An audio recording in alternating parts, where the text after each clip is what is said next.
So, good afternoon, everyone. Welcome to Facebook Live. I am Dr. Manish Chhabria, consultant neurologist at Reliance Foundation Hospital, Mumbai. And with me is Dr. Joy Desai, senior consultant neurologist at Reliance Foundation Hospital, Mumbai. I welcome Dr. Joy Desai for the discussion.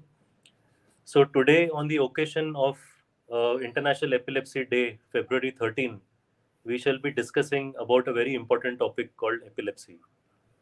It's a very common neurological condition with a prevalence which is very high in India and in globally. The prevalence being around 4 to 12 per thousand population in India, and we have approximately 10 to 12 million epilepsy patients in India, and globally around 50 million. And many different things which may look like an epileptic attack are actually not epilepsy. And as a common person, as a layman, one should know what epilepsy looks like, what is epilepsy, so that one itself can act on time and report when he comes to the doctor. And the the important thing when a patient comes is what the family member tells you, what the attendant tells you, what the bystander tells you, and it really helps the doctor to really tell whether it's an epileptic attack or something else. Hence, many things may look like a seizure or an epilepsy. Hence, we have titled this discussion of ours today very aptly as fits, feints, and funny turns. So, I welcome Dr. Joy Desai. Sir, I would like to ask you, what is epilepsy? What are seizures? What are convulsions? Are they same or they're different? Yeah, thank you, Manish, for inviting me here to be with you on this important forum for discussion on seizures and epilepsy. So, by definition, we call epilepsy, we use the term epilepsy, which means its connotation means that there's an individual who gets recurring and unprovoked seizures. Now, so that leads us to the question, what is a seizure or what is a convulsion? Now, seizure and convulsion are two terms that are used sometimes interchangeably, and um, they have evolved from historical um, derivation of the windows into seizures. So, a seizure is a transient, it's a temporary, very brief, usually 30 to 60 seconds. Very rarely, it can be a little longer. Uh, Disconnection of visible brain functioning because of a very localized electrical storm in the brain. So, depending on where in the brain there is an electrical storm, that individual can exhibit symptoms, and the symptoms can be very variable depending on the locus where the storm is. And when this seizure occurs and it very rapidly spreads to the entire brain, then the individual can fall down, foam at the mouth, and have jerky, convulsive movements.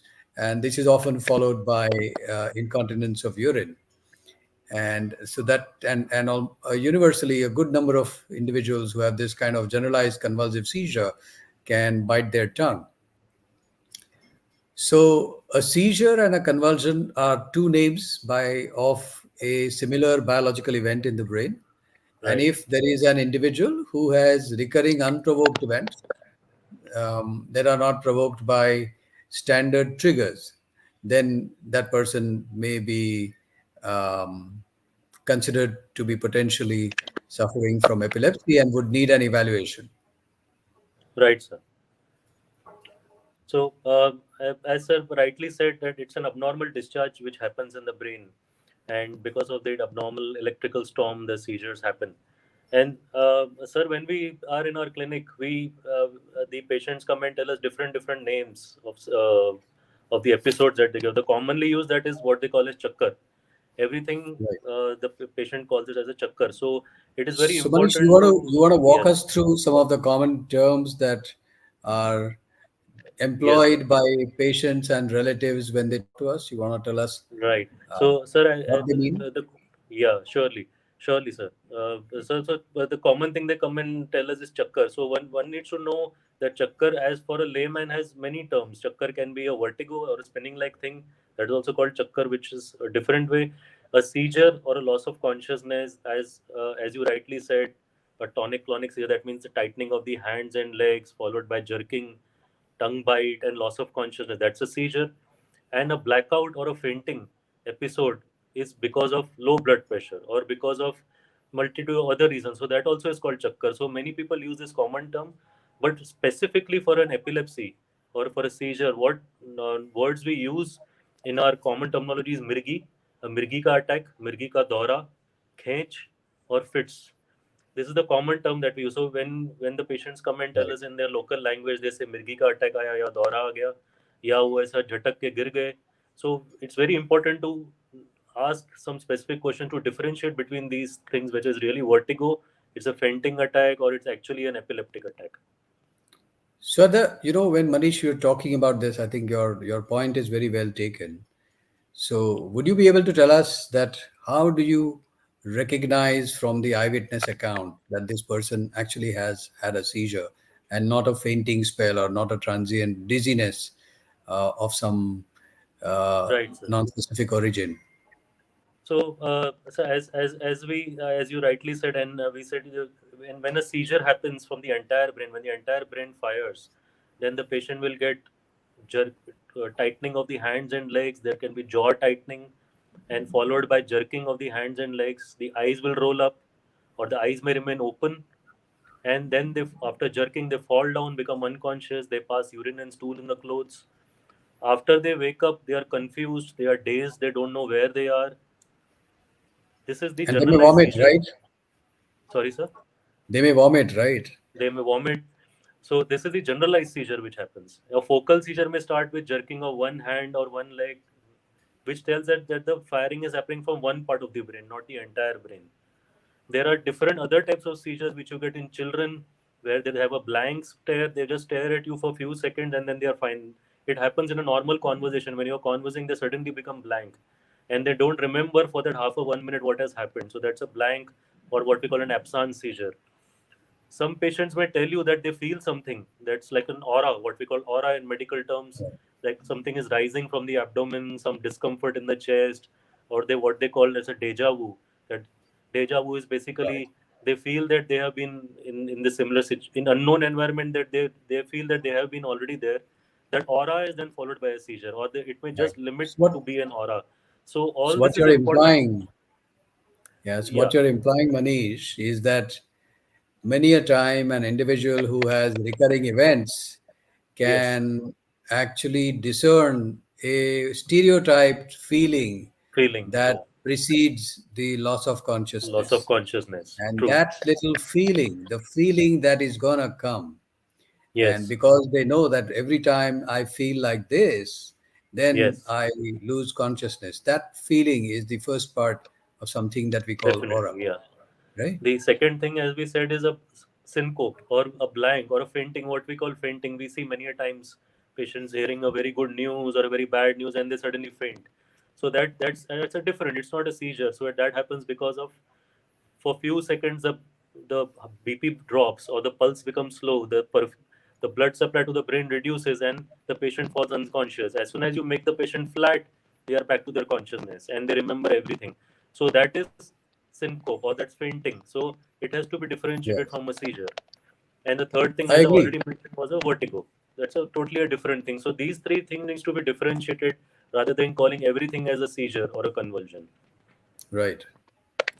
So, I sir, entirely agree. So I think the presence of sweating yes, or the urge to defecate after a transient loss of awareness with right, sweating yes, um, is very useful to understand that this could be actually a fainting spell, right, and one can understand that seizures and faints can be very close to each other. So each it other, yes, requires a good seasoned uh, individual who has yes, experience in having dealt with this to yes, differentiate one from the other. And I think it also requires a very astute eyewitness.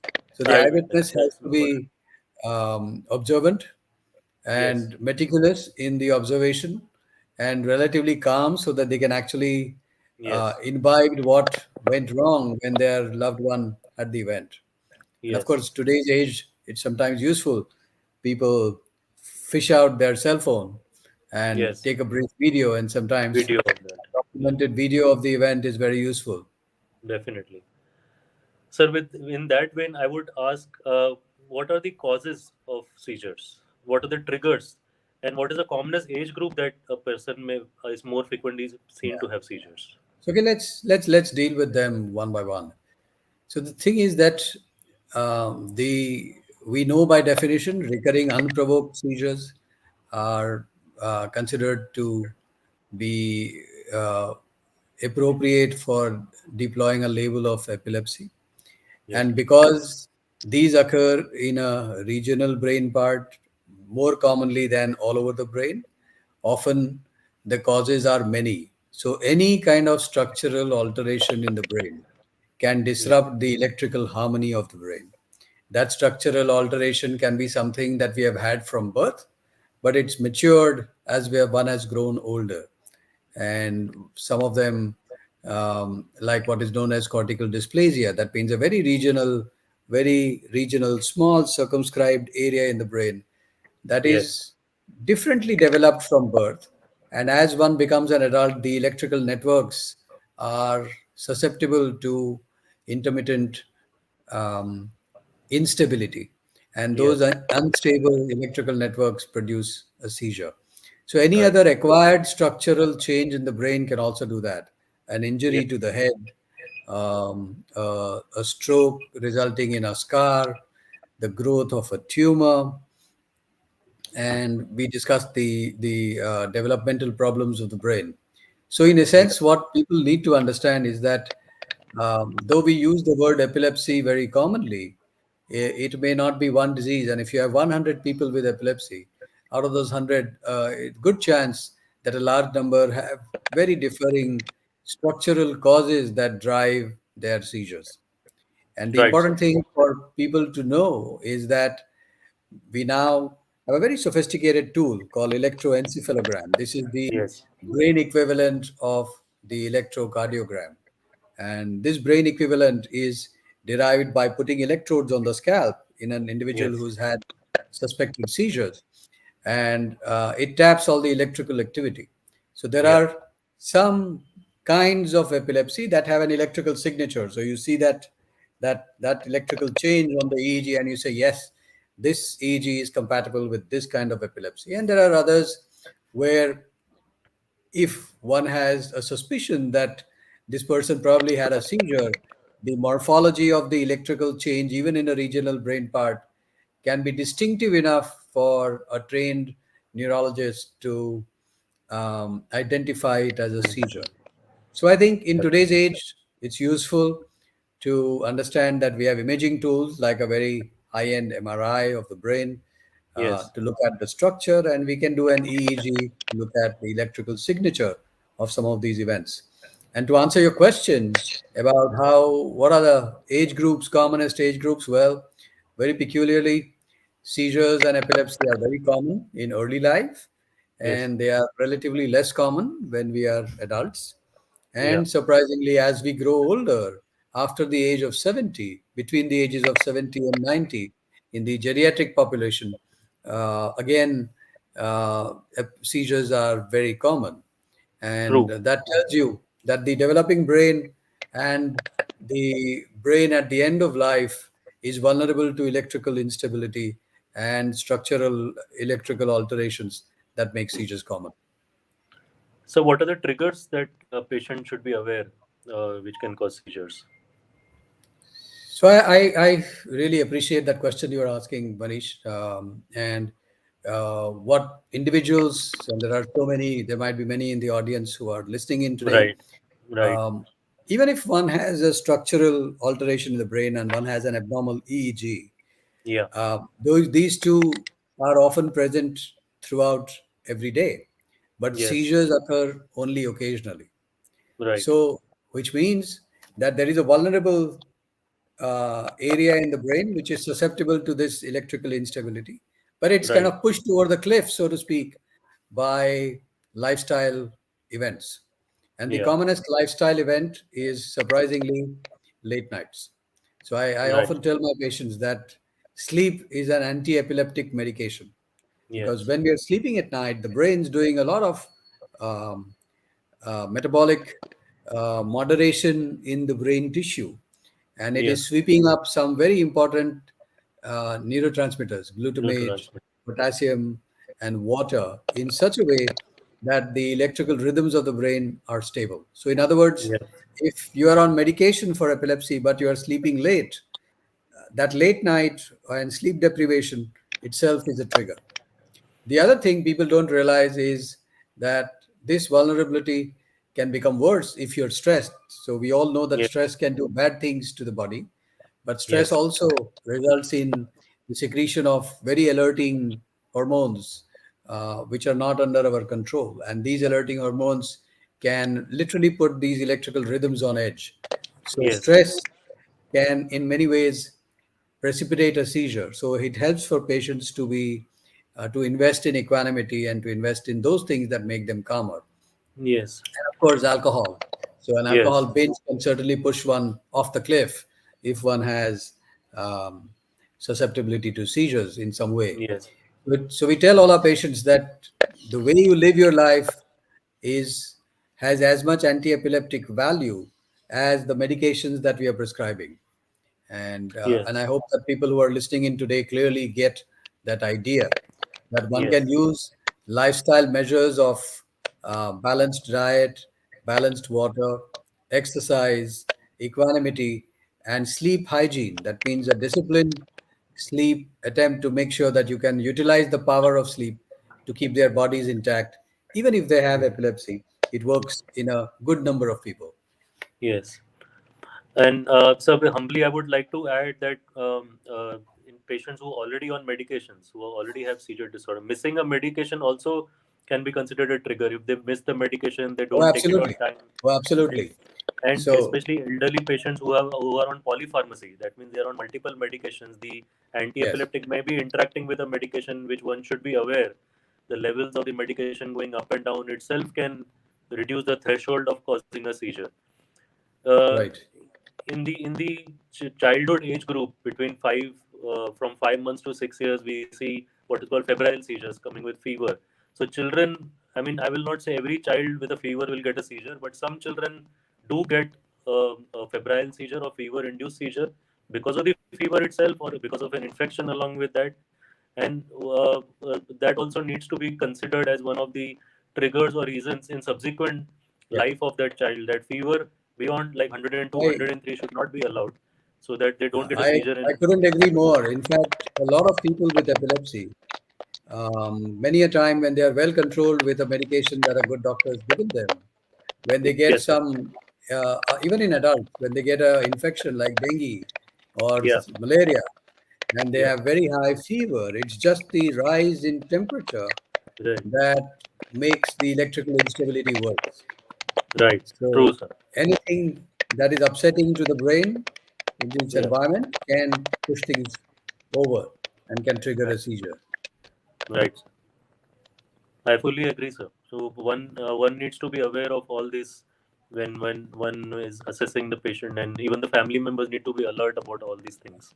So Manish, while we are talking about this, there are a lot of prevailing myths and there are many stigmatizing notions Yes. about seizures and epilepsy.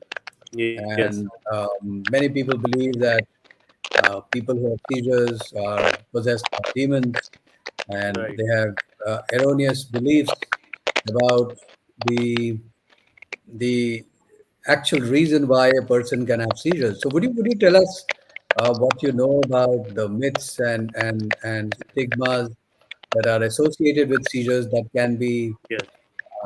that should be put aside by education, knowledge, and understanding in fora like this?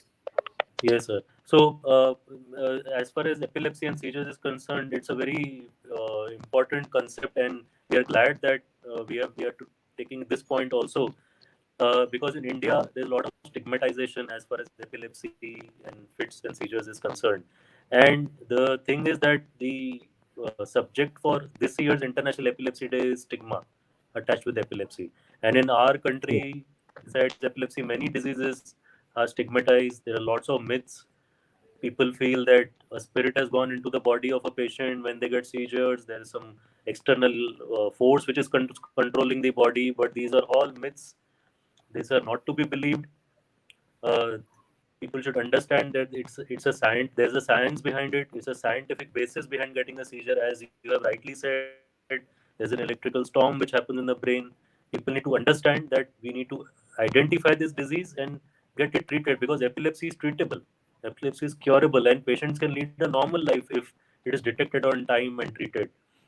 In the same vein, when there are a lot of myths are attached to epilepsy, like if a patient gets a seizure, we see. So what should a person do, Manish, when someone has a Yes, seizure, say at the office yes, or in a school? I What's your yes, advice absolutely. to So the people that surrounding them to yeah, handling the seizure? What should they do and what should they not do?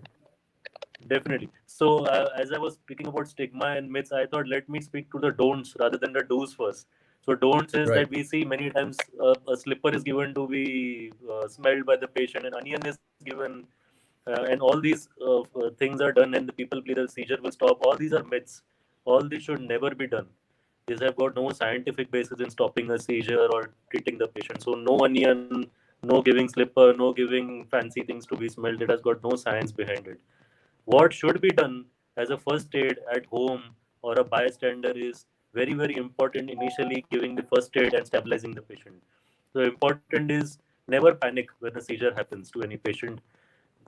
See that the patient is in a very safe environment, away from any harmful objects, any sharp objects lying there.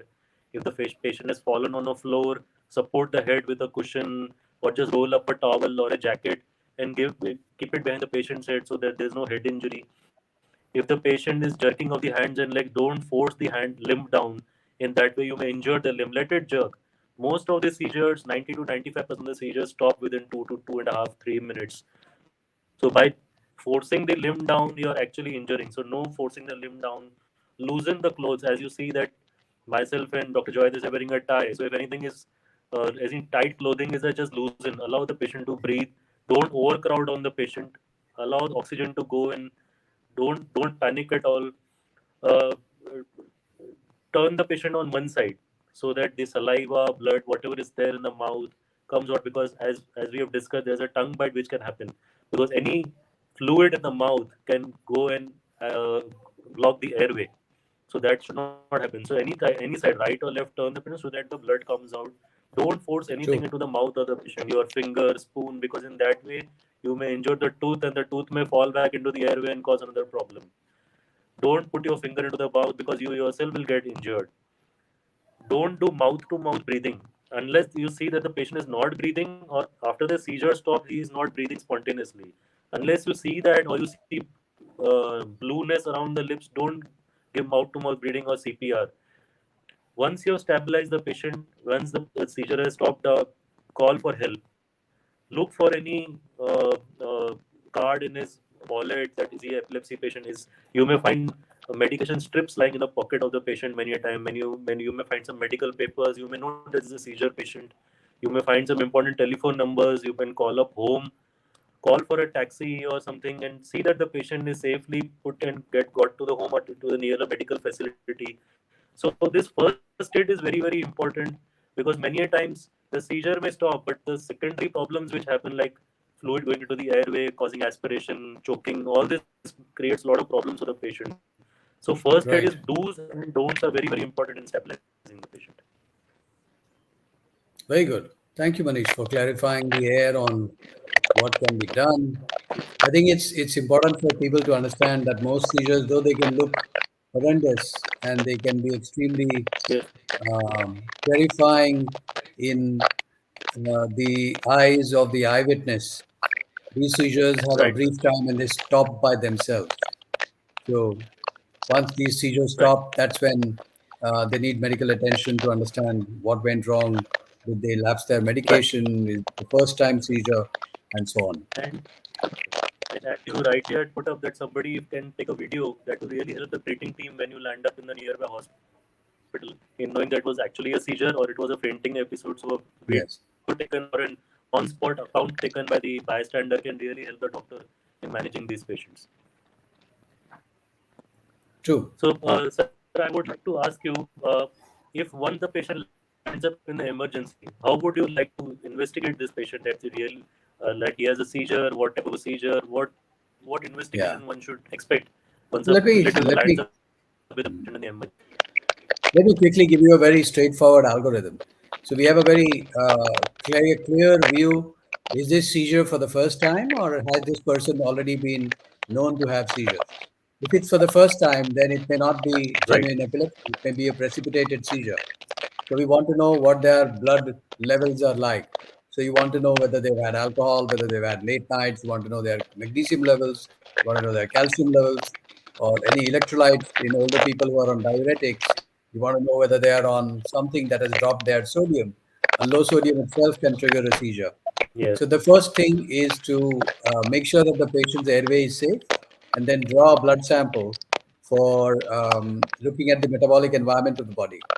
The next step is to image the brain. So one can do a high resolution MRI and assess the structural integrity or any change in the brain that can potentially be um, uh, identified as a plausible attribution to the event. And of course, a couple of days later, once the patient is better, we normally wait for 48 hours or so, or at least 24 hours before a EEG is done. And EEG Right. has a little lesser place in the emergency medical service. It has, certainly has a place in Right. those who have intermittent seizures that have a longer duration in between them. So investigating a Right. seizure is along the same lines: metabolic environment, structural change in the brain, and there are medications today. There are more than 22 available anti-seizure medications. And what we need to know is that almost all of these anti-seizure medications are equally good. But what differentiates one from Yes. the other is their side effect profile. And a knowledgeable neurologist would be able to pick which anti-seizure medication to deploy based on the clinical characteristics of the individual who had a seizure, whether the person is young, male or female, elderly, whether they have comorbid conditions. So there is a well understood but clearly knowledge-based algorithm for decision making. And 80, 60 to 70% of people with epilepsy can be controlled with an anti-seizure medication and lifestyle discipline. And I use these two terms interchangeably. Just anti-seizure medication is not enough. Lifestyle discipline is important. So investing in lifestyle measures, exercise, equanimity, water, sensible diet, sleep timing, with the medication compliance can help in suppressing seizures. And once 60 to 70% of people with seizures, if they are seizure free for 3 to 5 years, many a time in a good 30 to 50%, uh, the the vulnerability to seizures has actually become present, and one can even successfully withdraw medication. So, but it's individual for every individual patient. And the important thing is that it's only in the rest of the 30% that are on the other side of the curve that seizures can be difficult to treat, and these difficult to treat seizures may need an advanced evaluation from a specifically epilepsy trained neurology team. So they may need fancier investigations, a video EEG, a PET scan of the brain, and so on. And in a very small number from this one third, there is even a prospect of surgically disconnecting or removing the epilepsy producing very localized abnormal area of the brain if it is safe to do so. So it has a complex methodology of evaluation, but it applies to a very small number of people. A good 60-70% of people don't need this. They will respond to medication.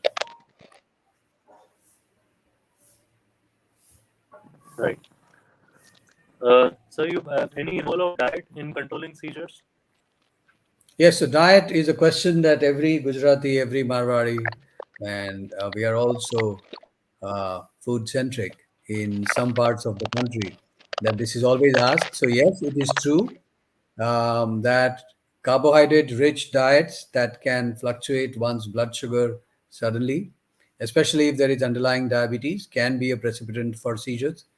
I mean, paradoxically, we also know that in a diabetic, either a sudden rise in blood sugar beyond 300, 400, or a drop in blood sugar below 50, can, in either side of the normal range, between 70 and 100, can actually produce a temporary seizure. So yes, our internal environment, the metabolic environment, has a bearing, and in some diets. So there are studies which show that in some people with epilepsy, depending on the kind of seizures they have, if they are on a diet which is rich in proteins and a diet which is rich in fat, this is a kind of diet which is called ketogenic diet, or it's also called a modified Atkins diet. A small number of people, consumption of a protein rich or a fat rich diet with very low carbohydrate contents can bring down seizure burden quite dramatically. But I would think it's important to bear in mind that which diet for which person should be chosen by a trained neurologist. We can't willy nilly tell everyone to go on a modified Atkins or a ketogenic diet, because these diets come with their own challenges in their acceptability, and sometimes even the adverse effects that they can produce given a person. So it's a complex. These dietary choices are again a complex but well understood uh, methodology, and one would need a good neurologist to handhold and guide the individual patient in this regard.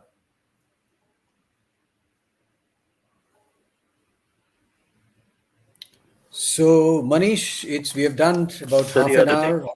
Good chat. And would you be able to tell us two things before you wind up? That A, what are the restrictions in activities for yeah. someone who has seizures, and would you tell them about swimming, driving, etc., riding a bicycle, and doing adventure sport? How much is allowed? How much is not allowed? And would you also tell us, finally, before we wind up, whether in some populations, special populations, there is a subtle difference in the way we do decision making for drug choices and advice on seizure management.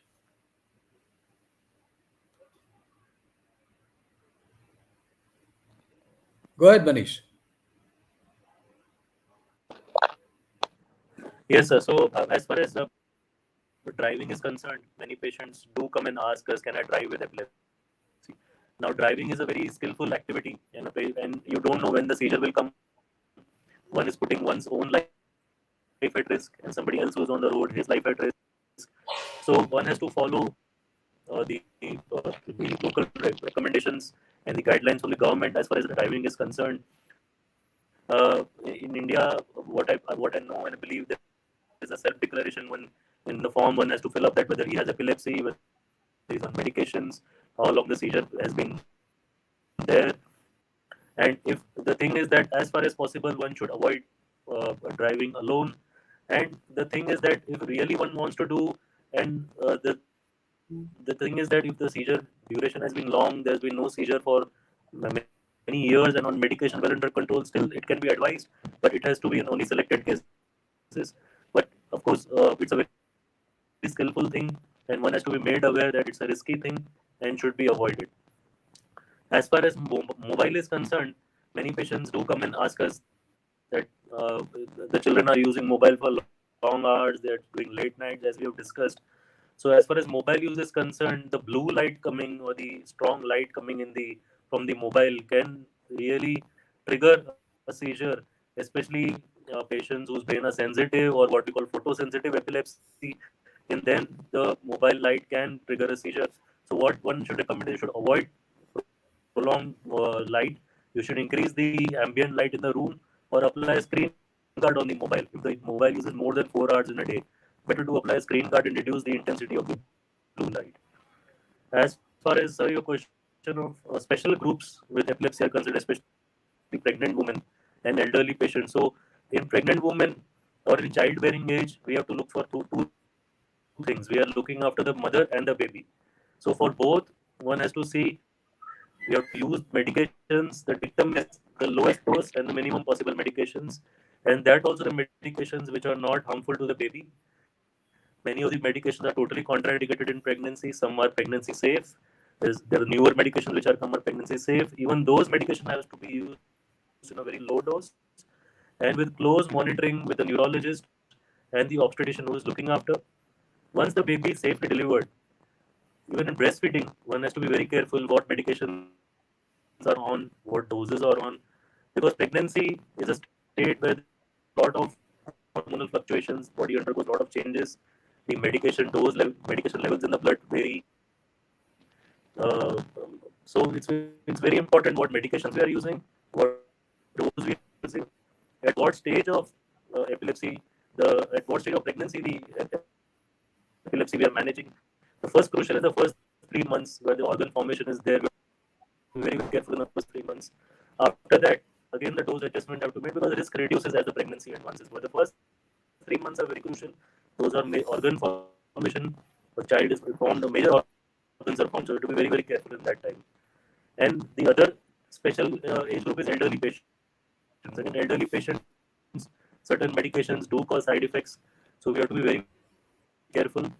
Again, as we had mentioned polypharmacy, there are multiple medications. We have diabetes, hypertension, we are on cholesterol medications, there must be on antibiotics. So interaction with the anti-epileptics have to be kept in mind, and those anti-epileptics should be chosen which don't interact with their ongoing medications and don't cause side effects. And what we see is behavioral side effects with certain medications in early age group, with certain medications. So that again needs to be looked after. Right. So special groups like pregnancy, elderly, we need to see what medicines to use, what dose to use, because they are very, very important phases of life. Thank you, Manish, for actually inviting me to chat with you Yeah, today. I have a busy schedule later in the day and I have to run thank away, you. I'm afraid. It's been about 40 minutes. So I'm really grateful that you Yeah, gave me an opportunity to chat about a subject that is dear to my heart. And I thank Reliance Hospital too for putting forward this forum. yeah. And thank you, Manish. It was a very fruitful discussion on this very common topic, and which people should be aware and recognize this condition, treat on time so that a person can lead a normal life. I thank you, Dr. Joy Desai, for taking out your precious time and participating and discussing with us on this important topic on the occasion of International Epilepsy Day. Thank you, Reliance Foundation Hospital and the entire team for organizing this important topic to make everyone aware. I thank you all for joining in on Facebook Live, and have a great evening ahead. Thank you. Thank you. Bye bye, Manish. Bye.